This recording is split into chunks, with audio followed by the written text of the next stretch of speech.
واجعله لنا هجتين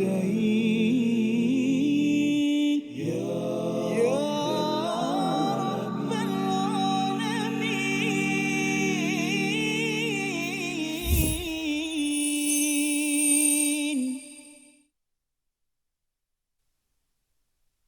أعوذ بالله من الشيطان الرجيم. وإن كنتم على سفر ولم تجدوا كاتبا فرهان مقبوضة صدق الله العظيم. Assalamualaikum warahmatullahi wabarakatuh. Alhamdulillah wassalatu wassalamu ala Rasulillah wa ala alihi wa man wala. Syada la ilaha illallah syada Muhammadan abduhu wa rasuluh. Allahumma salli ala sayidina Muhammad wa ala alihi wa sahbihi ajma'in. Amma ba'du. Apa khabar tuan-tuan dan puan yang dirahmati Allah sekalian? Kita bertemu dalam My Quran Time, Quran Salat Infak pada hari ini untuk sama-sama kita mengulang kaji dua halaman yang telah pun kita belajar pada minggu ini, iaitu pada halaman 49, halaman akhir daripada surah Al-Baqarah, dan juga halaman pertama daripada surah Ali Imran, surah yang ketiga. Dan pada hari ini kita bersama panel kita, Al-Fadhil Ustaz Dr. Arif Musa. Apa khabar Ustaz? Alhamdulillah. Ahlan wa sahlan. Ya, dan juga Ustaz Tarmizi, apa khabar? Alhamdulillah, Fadil Ustaz Fas. Sihat Ustaz ya? Alhamdulillah, Ustaz Fas ya? Sihat-sihat. Alhamdulillah. Alhamdulillah. Kita nak ulang kaji hari ini Ustaz ya. Ya, Ustaz Fas. Ya, pertemuan Ya. pertemuan bukan pertemuan ya, pertemuan dua surah ya, bukannya Bahrain tetapi dua surah, iaitu surah yang digelar sebagai Zahrawain, sebagai satu kemuliaan, satu panduan untuk kita menggapai kepada lindungan ataupun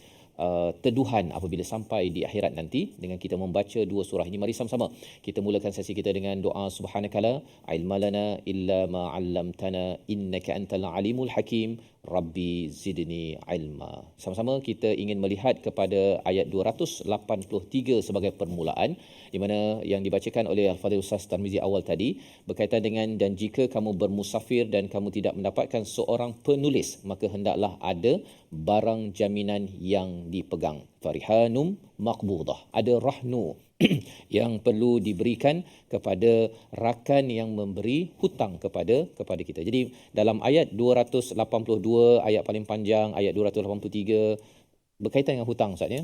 Kalau boleh Ustaz jelaskan apa signifikan keutamaan surah Baqarah. Banyak cerita Bani Israel, cerita pasal pertukaran kiblat, akhir sekali cakap pasal hutang pula. Apa pelajaran untuk kita? Silakan. Okey.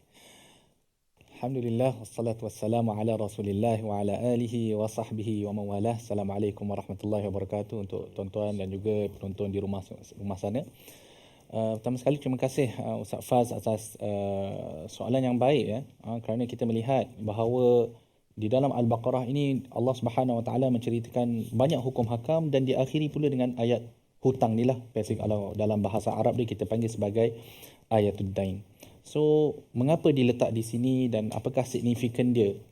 Ayat ini berada di dalam surah Al-Baqarah.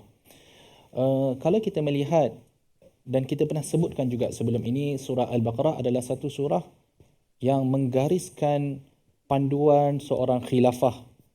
Kan, bagaimana sepatutnya seorang khalifah menjalankan tanggungjawab dia di atas muka bumi Allah Subhanahu Wa Taala. Dan Ya. dan juga bila kita lihat di penghujung ataupun di pertengahan, kalau kita bermula dahulu dengan pertengahan, banyak hukum hakam yang diceritakan, termasuklah hukum berpuasa, hukum haji, hukum qital iaitu hukum berperang. Kemudian diceritakan pula tentang hukum antara suami isteri, kan, di mana ada berlakunya talak dan sebagainya. Tetapi di dalam kita nak menegakkan satu khilafah, kita tidak boleh lari daripada hal ataupun perihal kewangan, perihal ekonomi. Kita tidak boleh lari. Kerana itu bermula daripada akhir juzuk yang kedua, maka bermulalah Allah Subhanahu Wa Taala menceritakan tentang urusan kewangan. Kan? Kerana memanglah hal ekonomi ni, kalau tidak ada satu peradaban ataupun tamadun yang tidak ada unsur ekonomi dalam peradaban tersebut. Jadi Allah Subhanahu Wa Taala memulakan cerita tentang kewangan ni dengan menekankan supaya kita berinfak. Iaitu membantu golongan-golongan yang miskin, membantu golongan-golongan yang lemah, kan? Bila mana telah dijelaskan perkara tersebut, diberikan panduan dengan begitu, saya yakin telah dibincangkan sebelum ini tentang panduan-panduan untuk berinfak. Kalau tak silap saya ada dalam hampir 10 ataupun 11 panduan yang jelas di dalam ayat-ayat yang sebelum ini. Bila telah selesai arahan ataupun perintah supaya kita berinfak, diceritakan pula tentang larangan untuk mengamalkan riba. Kan, larangan untuk mengamalkan riba adalah kerana supaya tidak berlaku sebarang kezaliman pada kewangan orang lain, kan, pada diri orang lain. Kerana kita tidak boleh menafikan riba ini adalah kezaliman yang besar yang boleh kita lakukan kepada orang yang lain. Kerana itu Allah Subhanahu Wa Taala melarang.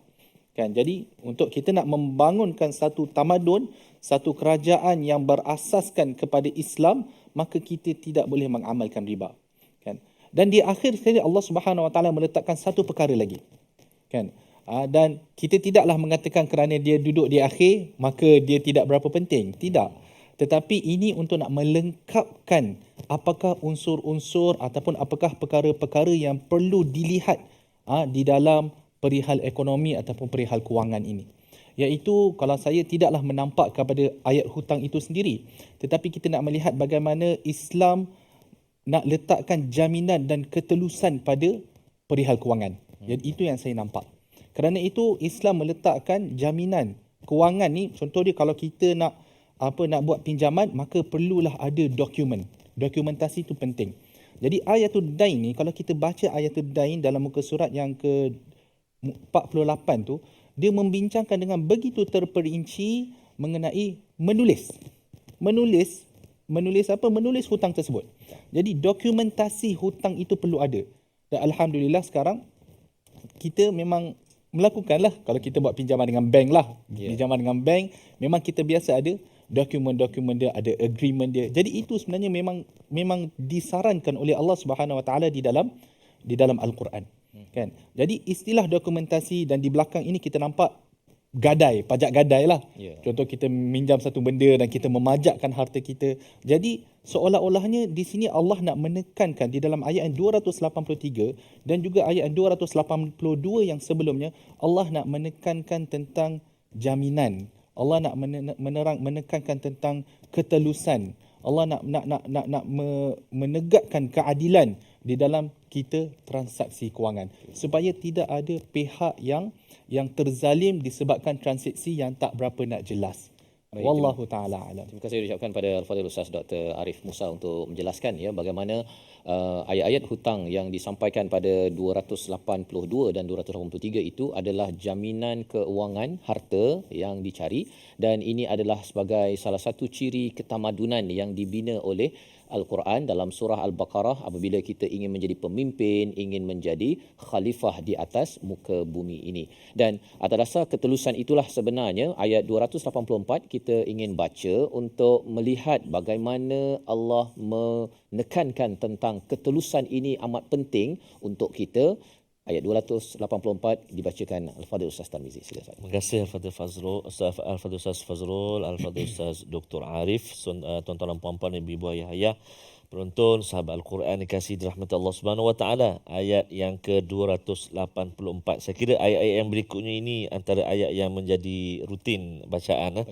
Baca sama ada dihafal ataupun ketika wirid dan sebagainya. Mari kita baca dahulu ayat yang ke-284. A'udzubillahi minasyaitonirrajim. Lillahi ma fis samawati wa ma fil ard. Wa in tubdu ma fi anfusikum aw tukhfuhu yuhasibkum bihi Allah فيغفر لمن يشاء ويعذب من يشاء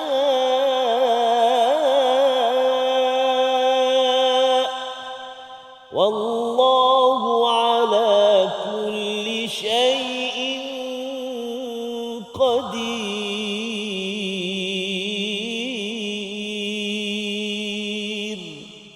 صدق الله العظيم. Surah Al-Azim, itulah bacaan daripada ayat 284. Milik Allah lah apa yang ada di langit dan apa yang ada di bumi. Jika kamu menyatakan apa yang ada dalam hatimu atau kamu sembunyikan, nescaya Allah menghitungnya. Allah menggunakan perkataan yuhasibukum bihillah fayaghfiru liman yasha iaitu dia mengampuni siapa yang dia kehendaki dan mengazab sesiapa yang dia kehendaki. Allah Maha berkuasa atas tiap-tiap sesuatu. Itulah ayat 284. Untuk sama-sama kita cuba beri perhatian terutama pada perkataan yuhasibukum bihillah. Ini menggetarkan, mendebarkan pada para sahabat. Pasal bila Allah menggunakan perkataan terus menghitung kamu, benda yang dinyatakan ataupun yang disembunyikan. Perkara ini kita ingin belajar lebih lagi macam mana para sahabat memahami ayat ini, bagaimana mereka berdebar, bagaimana pula kita. Namun kita berehat sebentar, kembali semula selepas ini dalam My Quran Time, Quran Salat Infaq, insya-Allah. Waj'alhu lana hujjatain ya rabbal alamin.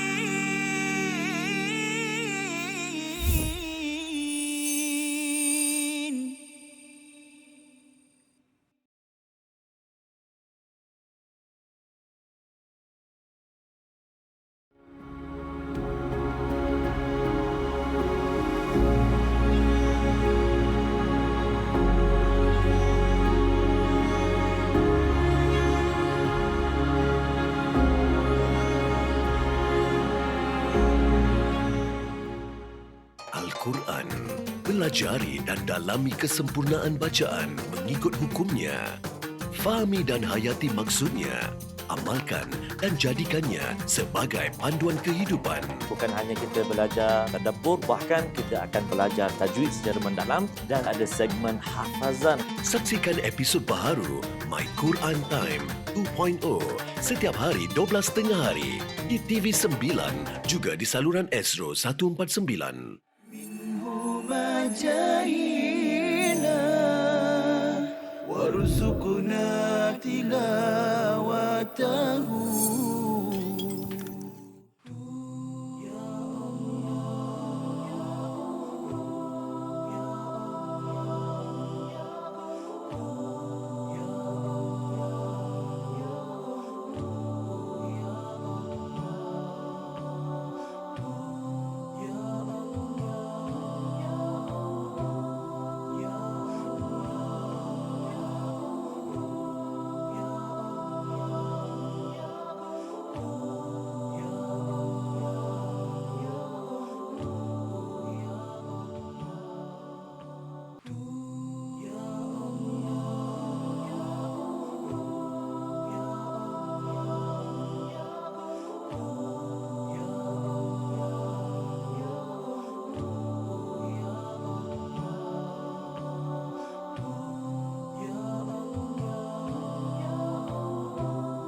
واجعله لنا هجتين يا رب العالمين.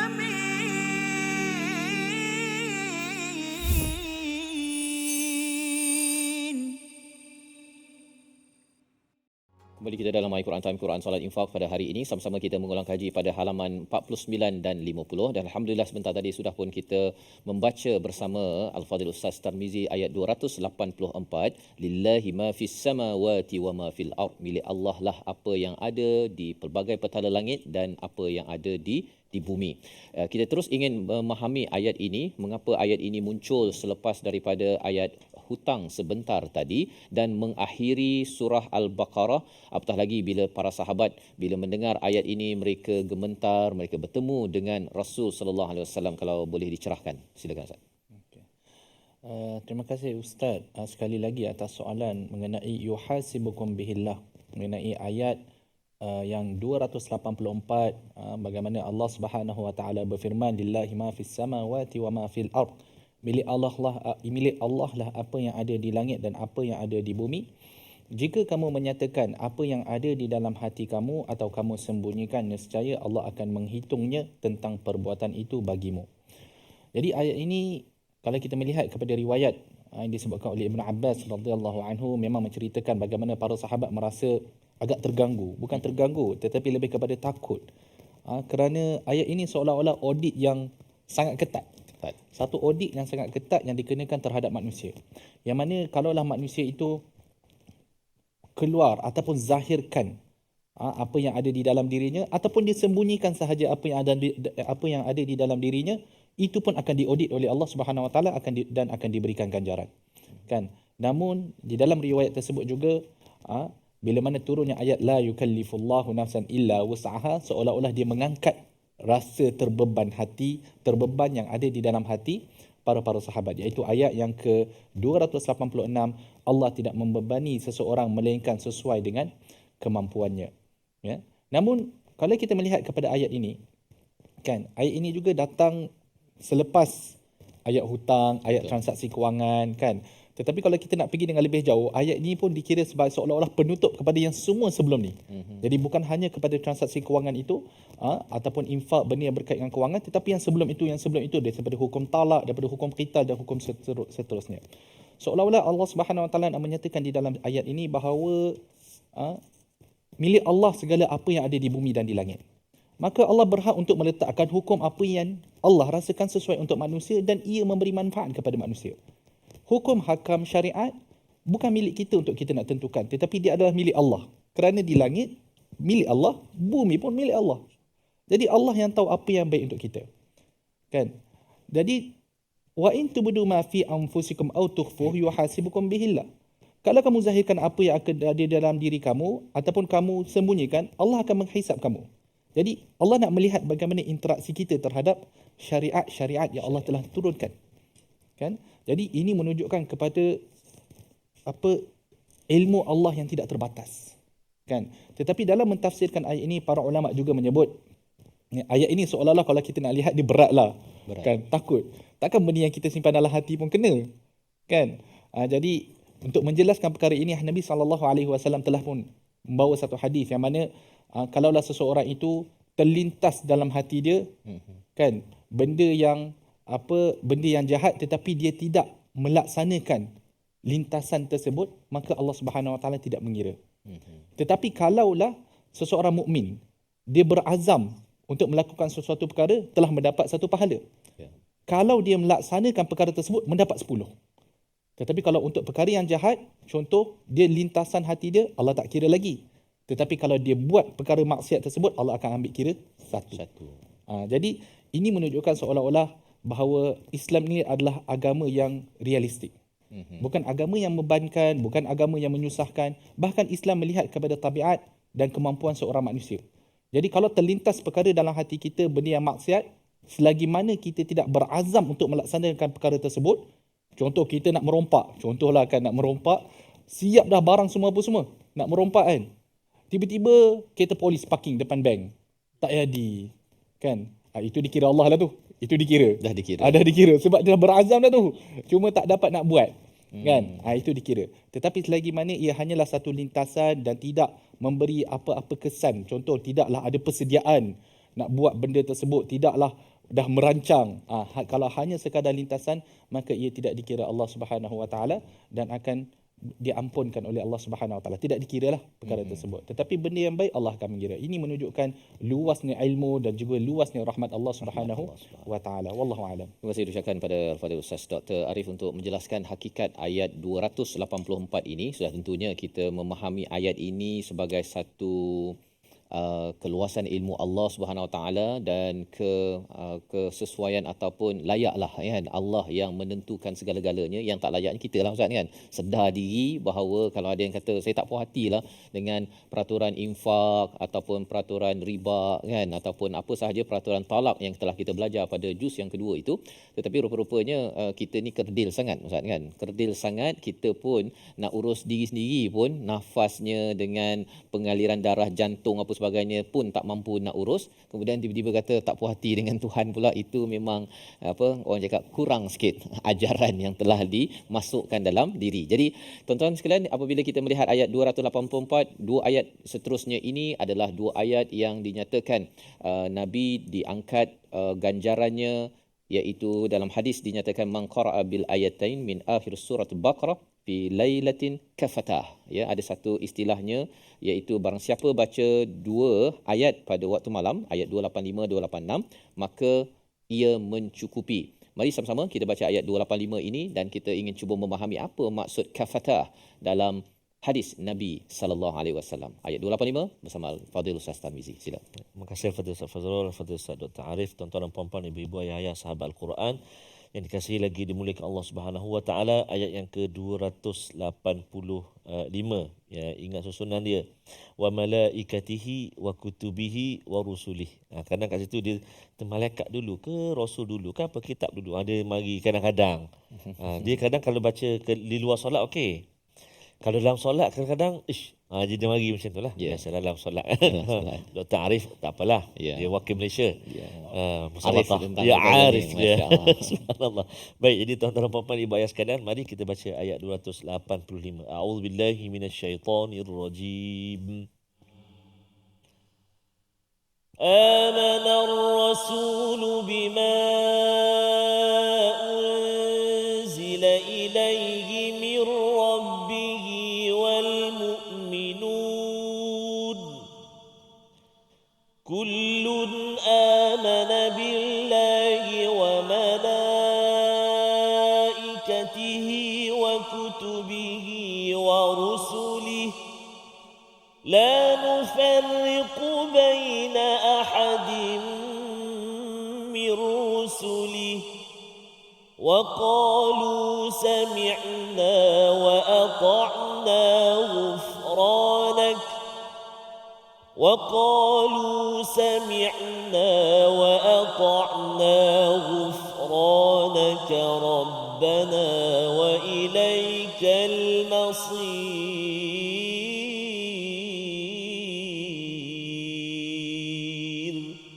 صدق الله العظيم. Surah Al-Azim ayat 285 sebagai salah satu ayat yang akhir di dalam surah Al-Baqarah untuk menjelaskan tentang keimanan dan diikuti dengan la yukallifullahu nafsan illa wus'aha. Allah tidak membeban seseorang dengan sesuai dengan kemampuannya. Jadi dua ayat ini Ustaz, kalau boleh diceritakan tadi dalam hadis Nabi dikaitkan dengan kafatah, itu apa maksud sebenarnya untuk kita bersemangat mengamalkannya? Okey. Ayat 285 dan ayat 286 disarankan oleh Nabi SAW untuk kita membaca pada setiap malam. Kan? Kalau boleh cantik sebelum tidur, setiap kali sebelum tidur, ialah kita akan baca doa tidur. Dan juga kita disarankan untuk membaca 3 kul, kita disarankan untuk membaca ayat kursi, dan juga kita masukkan sekali dalam bacaan-bacaan kita itu 2 ayat yang terakhir surah Baqarah ini. Ya. Jadi di situ Rasulullah SAW menyebut kafatah, mencukupi. Kan? Jadi Rasulullah SAW memberi itu dalam bentuk umum. Kan? Jadi kalau kita dengar mencukupi apa yang dicukupkan untuk diri kita. Disebabkan Nabi SAW dia memberikan secara umum, maka para ulama cuba untuk memberikan tafsiran. Jadi pelbagai tafsiran yang timbul hasil daripada pemerhatian ulama terhadap hadis Nabi SAW. Ada yang mengatakan bahawa mencukupi dari sudut kalau dia tak bangun qiyamul lail malam tu pun 2 ayat ni telah mencukupi bagi dirinya. Kan? Tetapi jangan pula kalau dah baca memang sengaja tak nak bangun. Jangan macam tu pula kan. Jangan ambil shortcut.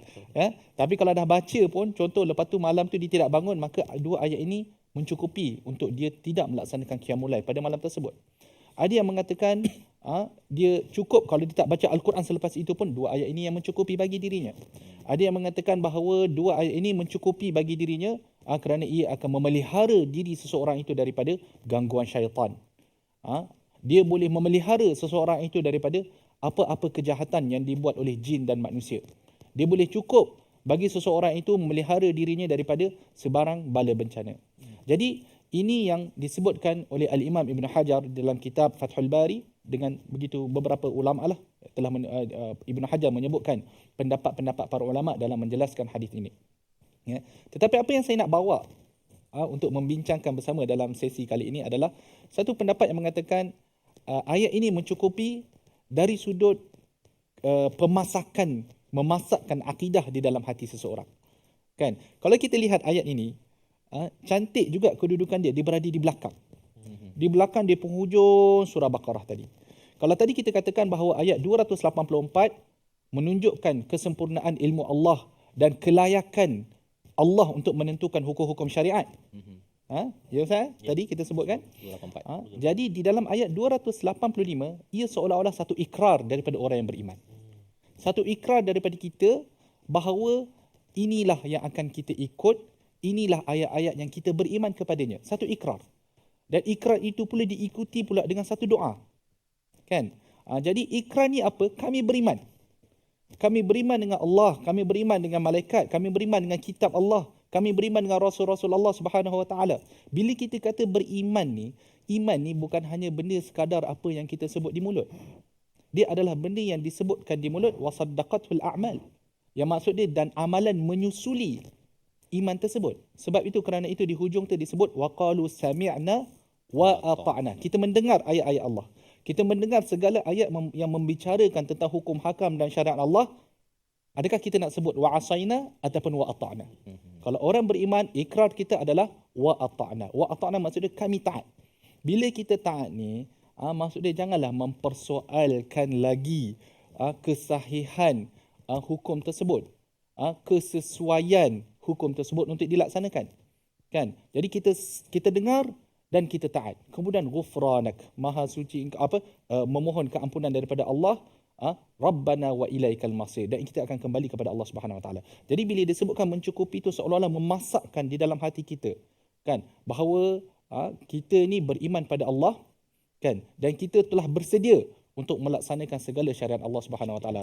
Kalaulah ditakdirkan malam tu kita mati, sekurang-kurangnya kita telah membaca ikrar di depan Allah Subhanahu Wa Taala. Moga ikrar ini yang kita boleh bawa berjumpa dengan Allah Subhanahu Wa Taala pada hari kiamat. Wallahu a'lam. Baik, alhamdulillah, itulah kandungan daripada ayat 285, ya, bagaimana ianya menjadi satu ikrar, Ustaz, ya, pada waktu malam, pada setiap malam jika ianya dibaca, dan kita doakan Allah pelihara kita daripada segala makhluk yang jahat dengan keimanan dan juga keampunan yang kita mohon pada saban hari dengan dua ayat yang kita baca ini. Jadi kita berehat sebentar, kembali semula selepas ini dalam My Quran Time, Quran Salat Infaq, insya-Allah. واجعله لنا هجتين يا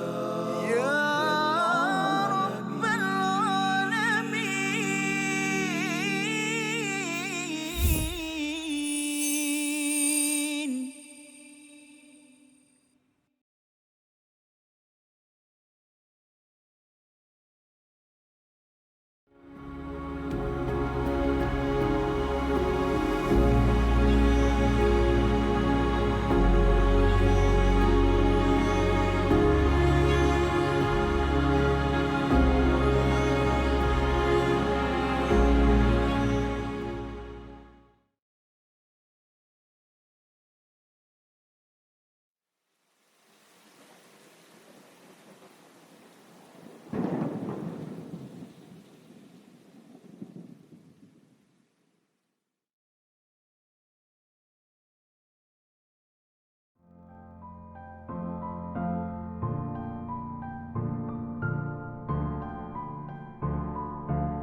منهما جاهينا وارزقنا تلاوته.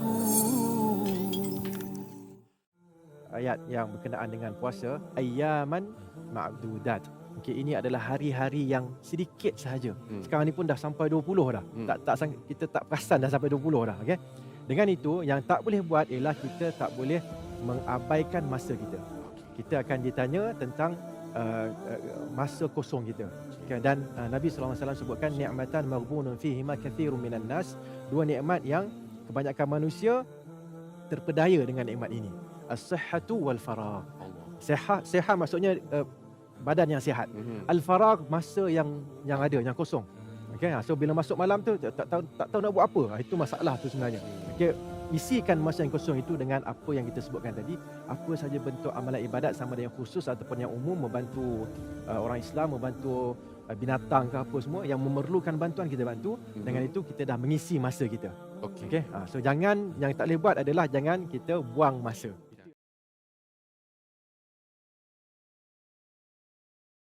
واجعله لنا هجتين يا رب العالمين.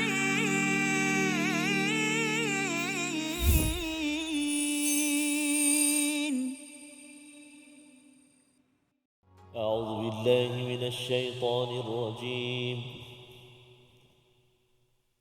ربنا لا تؤاخذنا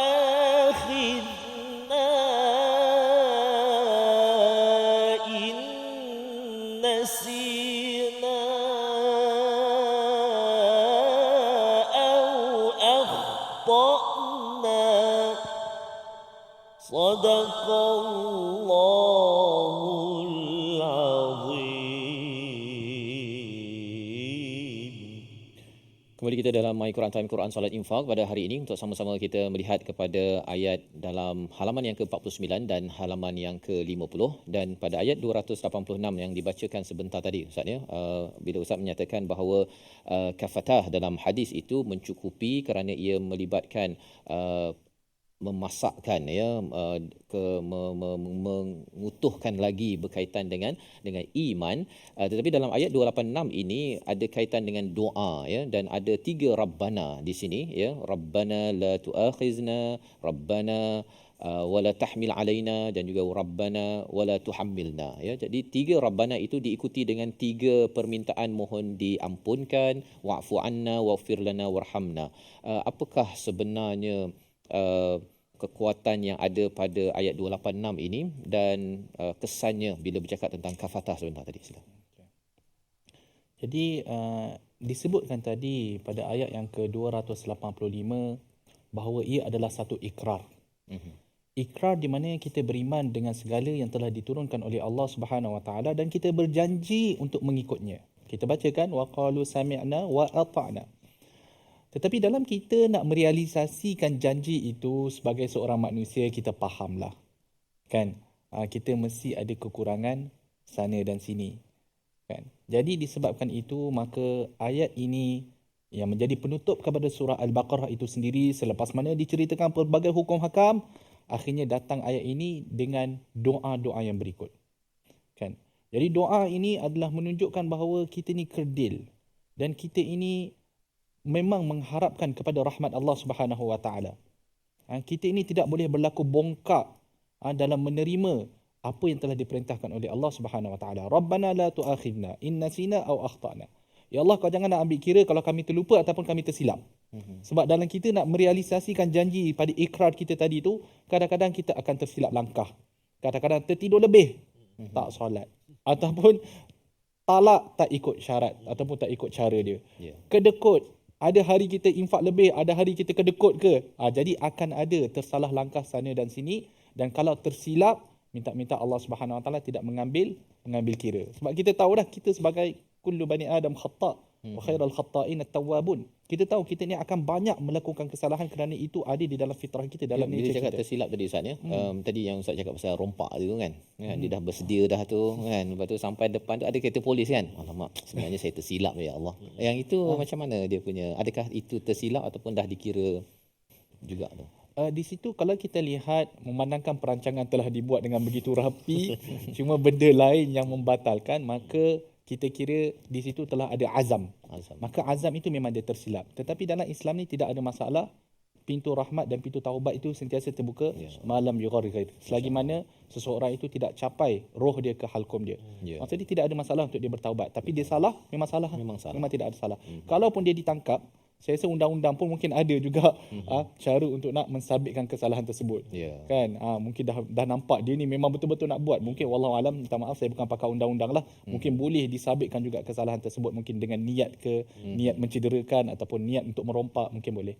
Tetapi pendek kata, apa yang kita nak sebutkan di sini adalah tersilap langkah dalam kita nak menegakkan hukum Allah Subhanahu Wa Taala. Kemudian ada pula kita mohon Allah kerana ayat ini bukan ayat yang terakhir yang diturunkan, kan? Jadi akan turun lagi ayat-ayat yang lain, hukum-hukum yang lain, maka kita minta Allah janganlah turunkan hukum yang kami tak mampu nak laksanakan. Kan contoh kalau Bani Israel kalau bertaubat macam mana nak buat? Kan faqtulu anfusakum. Kamu nak bertaubat, bunuh diri kamu. Ataupun bunuh sesama kamu. Jadi syariat itu tidak diteruskan di dalam syariat Islam. Kalau kita nak bertaubat, taubat je lah antara kamu dan Allah Subhanahu Wa Taala. Kan Rabbana wala tuhammilna ma la taqata lana bih.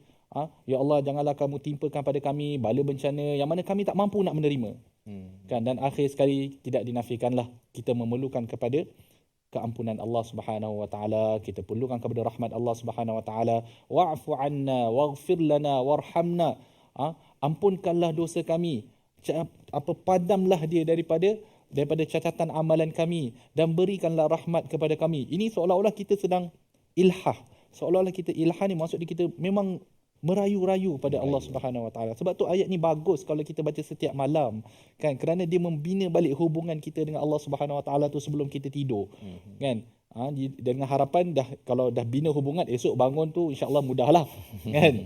Tapi kita bina hubungan kita mohon keampunan pada Allah Subhanahu Wa Taala, kita menyedari dan mengingatkan diri kita bahawa Allah lah pelindung kita. Fansurna 'alal qaumil kafirin. Bantulah kami untuk menentang orang-orang yang kafir. Wallahu taala a'lam. Baik, terima kasih diucapkan pada Al-Fadhil Ustaz Dr. Arif. Ayat 286 ini sebagai ilhah ataupun sebagai munajat sebenarnya Ustaz ya. Kita mengadu kepada Allah Subhanahu Wa Taala, apatah lagi bila ianya dibaca pada waktu malam. Kalau katakan yang dah banyak tersilap pada waktu siang itu, kita cepat-cepat minta ampun daripada Allah Subhanahu Wa Taala, dan kalaupun kita ini banyak buat kebaikan pun minta ampun juga Ustaz ya. Diajarkan di sini pasal masih lagi ada kesilapan, jangan rasa diri itu bagus kan. Kerana itu juga adalah sebagai satu perkara dosa ataupun satu kesilapan dalam kita berinteraksi dengan Allah Subhanahu Wa Taala. Jadi ini 286 mengakhiri surah Al-Baqarah penuh dengan munajat kembali balik kepada Allah, kerana macam mana sekalipun kita cuba memahami mengikuti jalan yang betul, tetapi kita tahu bahawa ada lompong-lompong dalam perjalanan kita menuju Allah Subhanahu Wa Taala. Dan kita bergerak kepada halaman yang ke-50. Kita ingin baca ayat 1 hingga 3 untuk sama-sama kita mengulang kaji pelajaran kita pada minggu ini bersama Al-Fadhil Ustaz Tarmizi. Terima kasih Al-Fadhil Ustaz Fazrul, Al-Fadhil Ustaz Dr. Arif Musa. Seterusnya tuan-tuan dan puan-puan, ibu-ibu, ayah-ayah sahabat Al-Quran dikasihi dirahmati Allah Subhanahu Wa Taala, kita memasuki surah Ali Imran dan kita nak baca 3 ayat Ustaz. Ayat pertama, ayat kedua dan ayat yang ketiga. Mari kita mulakan dan kita cuba baca insya-Allah. A'udzubillahi minasyaitonirrajim. Bismillahirrahmanirrahim. Alif Lam Mim.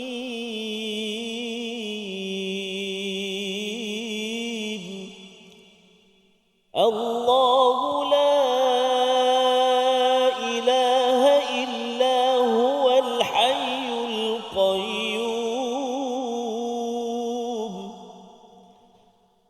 Nazzala 'alaykal kitaba bil haqqi musaddiqan lima bayna yadayhi wa anzala at-taurata wal injil.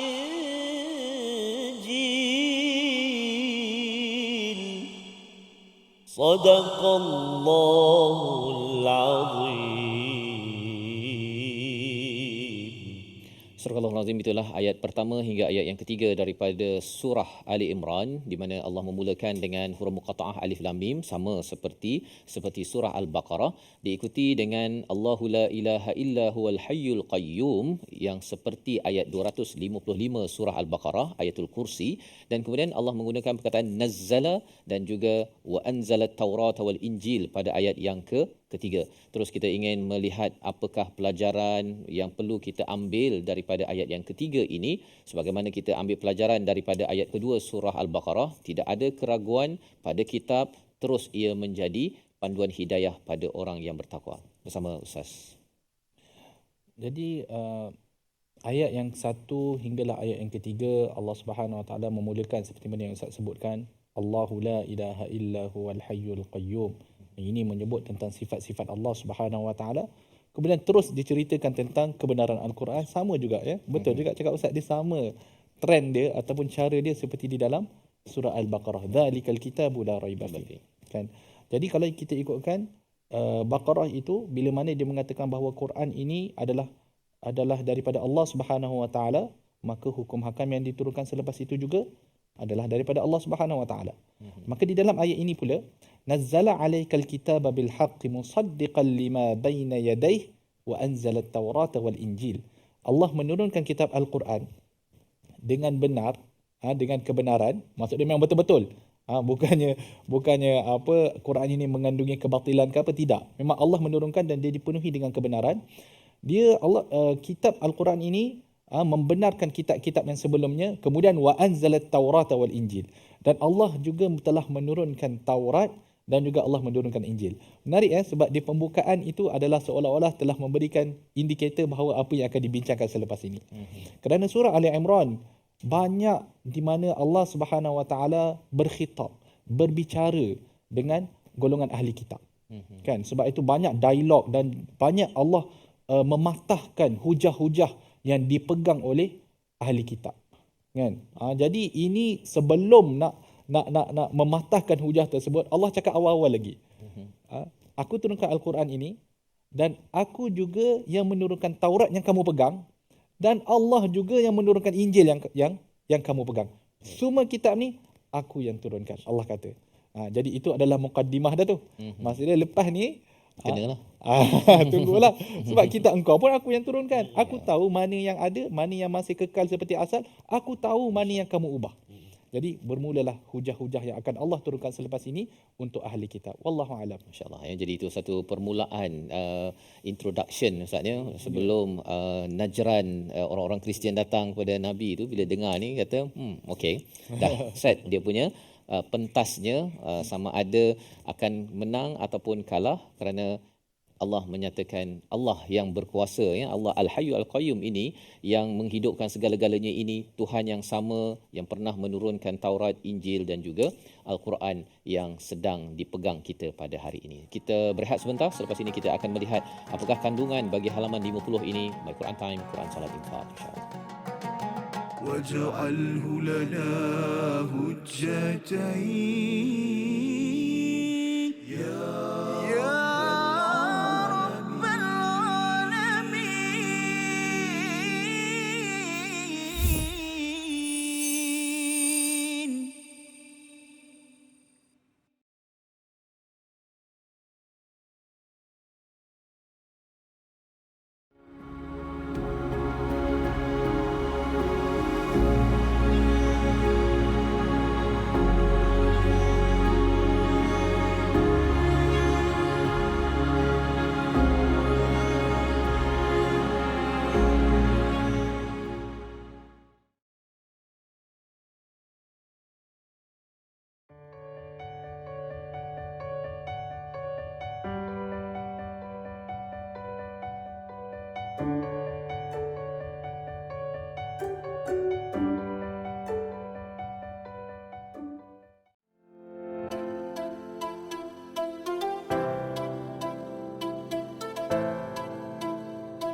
جاهينا وارزقنا تلاوته.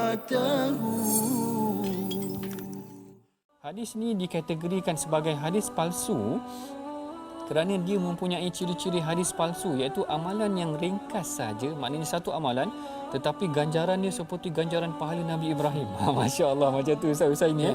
Seakan-akan Ustaz ini malam ke-8 solat tarawih dapat pahala Allah. Nabi Ibrahim terus. Yang menariknya doktor, saya pernah ada buku ni. Masya Allah. Saya pernah ada buku ni, dia kata malam pertama pahala ni segini kan. Betul. Tapi dulu kita tak berapa nak belajar sangat kan.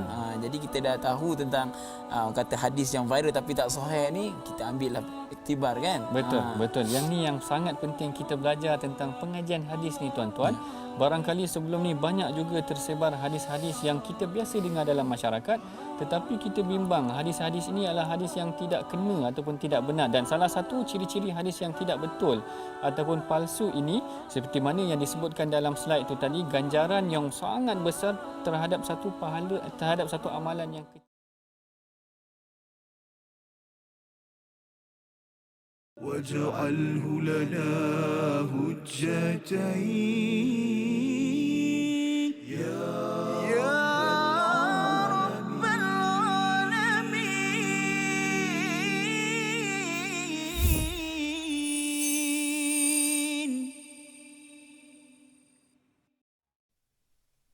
Kembali kita dalam My Quran Time, Quran Salat Infak pada kali ini untuk sama-sama kita menyambung diskusi kita pada halaman 49 dan 50, dan sebentar tadi sudah pun kita melihat kepada ayat 1, 2, 3 daripada surah Ali Imran Ustaz ya, yang dibacakan tentang Allah menggunakan perkataan nazzala dan juga Allah menggunakan perkataan wa anzalat Taurat wal Injil.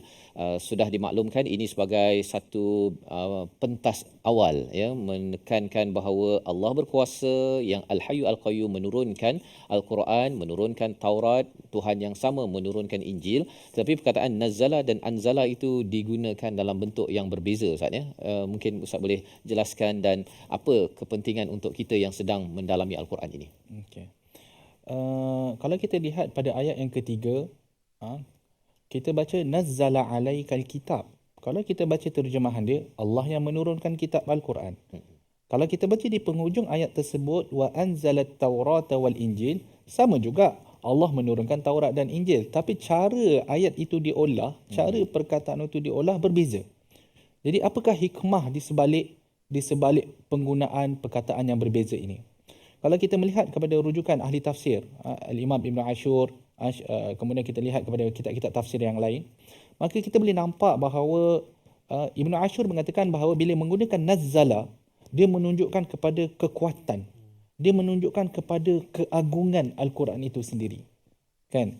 Wa anzalat Taurat, dia kurang sikit kekuatan dia, dia kurang sikit keagungan dia. Kan? Jadi di situ seolah-olah Allah Subhanahu Wa Taala nak menyebut di sini bahawa Al-Quran yang diturunkan ini adalah lebih agung dan lebih mulia berbanding dengan Taurat dan juga Injil. Dan ini disebutkan beberapa kali di dalam Al-Quran, contoh seperti di dalam surah Al-Ma'idah, wa muhaiminan alaih. Quran ini adalah muhaimin. Apa yang dimaksudkan dengan muhaimin adalah Quran ini adalah kayu ukur. Kayu ukur terhadap apa yang ada di dalam Taurat dan Injil. Apa yang ada di dalam Taurat dan Injil, kalau dia bersamaan dengan Al-Quran, maka itu benar. Tetapi kalaulah dia bukan tidak bersamaan, bersalahan, maka dia adalah salah. Jadi Quran ini yang menentukan. Quran ini yang menentukan. Jadi dia adalah kitab yang paling agung dan dialah yang menghakimi segala apa yang ada di dalam Taurat dan Injil. Jadi perkataan nazzala di situ seolah-olah memberi isyarat kepada keagungan dan juga autoriti Quran yang begitu besar terhadap kitab-kitab yang sebelumnya. Dan dalam masa yang sama, perbezaan penggunaan perkataan ini juga merujuk kepada kaedah penurunan. Ini juga disebutkan oleh para ulama bahawa nazzala ni seolah-olah berlaku tikrarun nuzul, seolah-olah berlaku pengulangan penurunan. Dan ini seperti mana yang berlaku yang kita boleh lihat.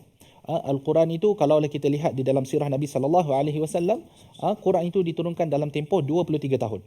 Jadi bila mana dalam 23 tahun dan Quran ini menurun satu kan, sikit-sikit mengikut masa dan peristiwa yang berlaku. Jadi di situ sesuai menggunakan nazzala, kerana dia merujuk kepada kaedah penurunan yang ni kat sini.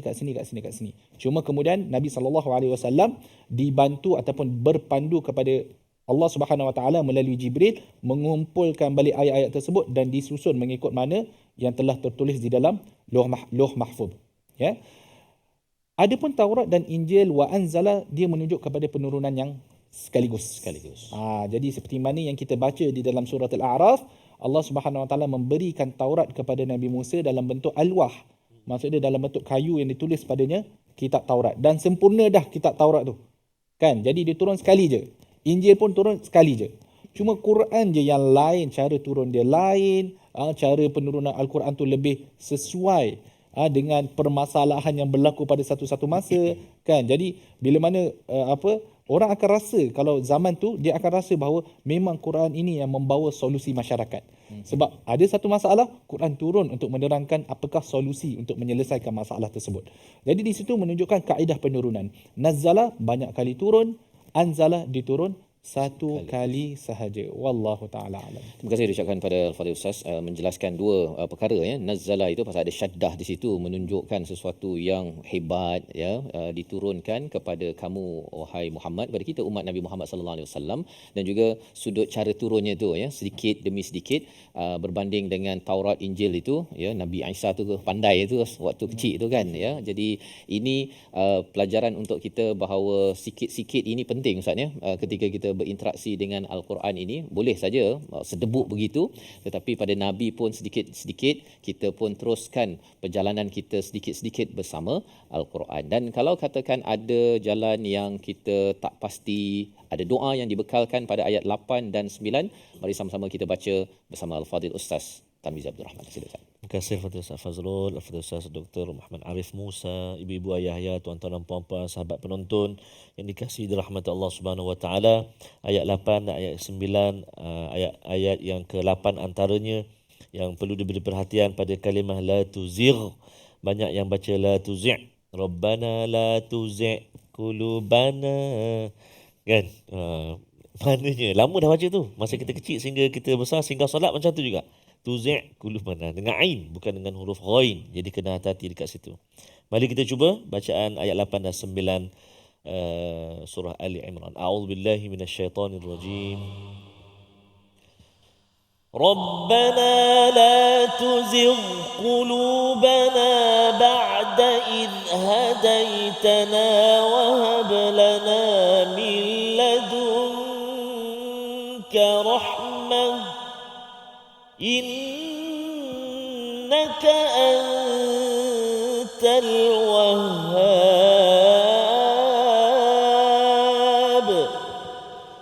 ربنا إنك جامع الناس ليوم لا ريب فيه إن الله لا يخلف الميعاد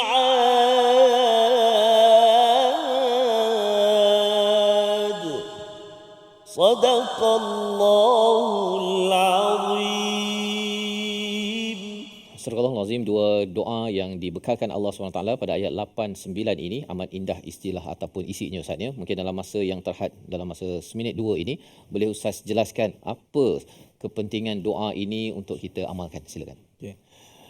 Ini ayat yang ke-8 dan ayat yang ke-9 adalah satu doa, dan kita tidak boleh menafikan bahawa doa yang paling baik adalah doa yang ma'thur daripada Allah Subhanahu Wa Taala ataupun yang datang daripada Nabi sallallahu alaihi wasallam. Jadi tuan-tuan, kalau nak berdoa, ambil dahulu doa-doa yang ma'thur ni, doa-doa yang ada di dalam Al-Quran. Tapi kena perhati dululah. Takut kan kadang-kadang setengah doa dalam Quran ni sebenarnya kata-kata ahli neraka. Jadi jangan ambil yang tu. Kan, kena tengok dulu, perhati, tanya ustaz, boleh tak saya baca doa ni? Kan kena doa ahli apa, dia bukan doa, dia lebih kepada laungan ahli neraka, dia pakai Rabbana juga kadang-kadang. Jadi wasami'na farji'na. Farji'na kan. Jadi tak boleh. Jadi tapi ini antara doa yang disarankan untuk kita membaca. Menariknya tentang doa ini, kalau sikit saya tambah ustaz, doa ini datang selepas mana diceritakan tentang ayat mutasyabihat. Kerana di dalam ayat mutasyabihat ni ada beberapa golongan yang mereka akan tersasar daripada jalan yang benar. Maka datangnya doa ini selepas ayat itu menunjukkan bahawa kita memang sangat-sangat memerlukan agar Allah memegang hati kita ini dan tetapkan hati kita di atas kebenaran. So ini antara doa dia. Rabbana la tuzigh qulubana ba'da idh hadaitana wa hab lana min ladunka rahmah. Ya Allah, janganlah engkau memesongkan hati kami. Kerana kita tahu ada banyak aliran di luar sana. Kan? Dan di dalam agama Islam sendiri, seperti mana yang disebutkan oleh Nabi SAW, taftariqu ummati ila ala 73 firqah. Kan? Islam sendiri akan terbahagi kepada 73 golongan. Jadi kita mohon pada Allah Subhanahu Wa Taala, pegang hati kita ni. Thabbit qalbi ala dinika wa ala ta'atik. Pegang hati kita ini agar kita terus berada di atas jalan yang betul, iaitu jalan Ahlus Sunnati wal Jamaah. Jangan tiba-tiba Di awal hidup dia ahli sunnah wal jamaah, di belakang tu pengikut ayah pin. Masalah juga macam tu. Ya. Kan? Pengikut Rasul Kahar. Dulu kan ada Rasul Kahar dulu kan. Di Kelang. Alhamdulillah dah pupus. Kan? Jadi kalau jadi macam tu bahaya juga. Kerana kita tidak tahu apakah penghujung kehidupan kita. Adakah kita masih akan berada di atas jalan yang benar ataupun kita disasarkan kerana kesilapan-kesilapan yang kita buat. Jadi ini doa yang sangat penting yang kita baca. Rabbana la tuzigh qulubana ba'da idh hadaitana wa hab lana min ladunka rahmah innaka antal wahhab. Rabbana innaka jami'un nas liyaumin la raiba fihi innallaha la yukhliful mi'ad. Wallahu a'lam.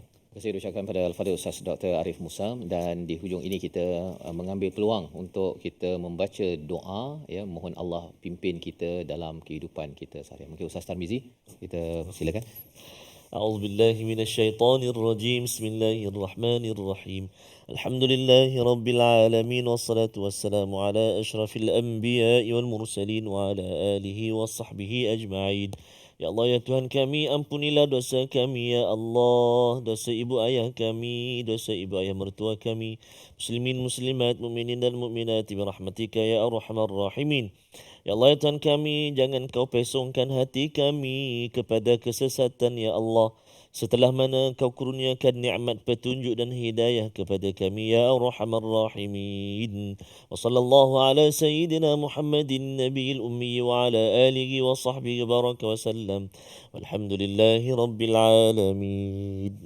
Amin amin ya rabbal alamin. Terima kasih ucapkan pada Fadil Ustaz Tarmizi, Ustaz Dr. Arif bersama pada hari ini, ya, sudi bersama dalam My Quran Time menjelaskan ayat-ayat daripada surah Baqarah masuk kepada surah Ali Imran, dan kita akan bertemu lagi untuk sama-sama meneruskan surah Ali Imran yang penuh dengan panduan, ya, analisis kepada kekalahan Uhud, tentang Badar, bagaimana untuk kita terus membina prinsip kebenaran dalam hidup kita seharian. Dan jangan lupa tuan-tuan untuk menyumbang bersama dalam tabung gerakan Al-Quran, satu platform bersama untuk kita menyebarkan, ya, nombor hotline yang tertera boleh tuan-tuan hubungi untuk kita berbincang dan mengendalikan pelbagai program Quran bagi memastikan nilai ini dapat diangkat setinggi mungkin menjadi perlembagaan Alkitab dalam kehidupan kita seharian. Dalam kita bertemu lagi pada Quran Time, Quran Salat Jumpa, insya-Allah.